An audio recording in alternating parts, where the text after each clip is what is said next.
造孽哦，造孽哦！2点了还没开张哦，2点了。旁边有个算命的，我到时候到底什么时候才能发财？什么时候发财都不用跑货啦。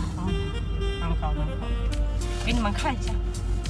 刚刚找算命的看了一下，他说我一生是劳碌命，发不了财。不过有一点是好的，生8个儿子。但是自从生了8个儿子，不是吃馒头就是吃番薯，命不好。抢了1天了，能不能给我中？拿捏他们中！给我中啊！能不能中啊？烦死了，中吧！抢单成功！我的妈呀！终于开张了，3点钟啊，3点钟才开的张啊！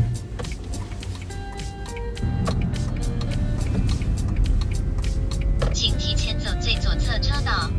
装90条皮革去佛山的，20公里50多分钟，有点塞车。广州的小货带尾板还是第一次这样，我去，尾板箱货开顶，以后的单你来干得了，全部留着给你干得了。难搞哦，这是第1单哦，搞完都5点多了。我的个去，什么奇形怪状的车都有，哇靠，好丑啊，真的是丑死了！这个车子怎么会那么丑啊？这个车有点像啥？清明节烧的那个啥？不好意思说，你们听听这个声音更加像。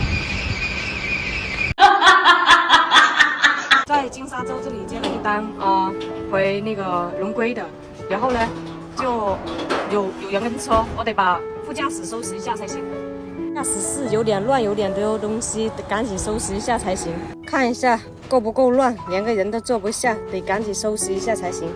我也不知道我驾驶室怎么会那么乱，什么东西都要，所以什么东西都有，又舍不得扔，反正也就那样，随便收拾吧，能做个人就行了。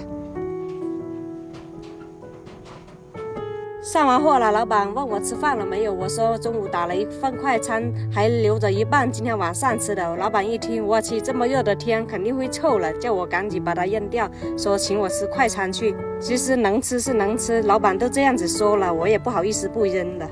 然后我们就一起来到这个猪粉店这里吃粉了。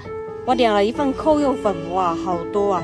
好大一碗，我平时一般晚上8、9点才吃晚饭的，现在才6点多，我肚子也不饿，我感觉我吃不完，干脆分一半给老板算了，免得浪费，是不是？毕竟他们男的比我们吃的多一点。戴安全带，戴安全带。卸货了，这个单也是回我家附近的，卸完货也直接收工了，拜拜。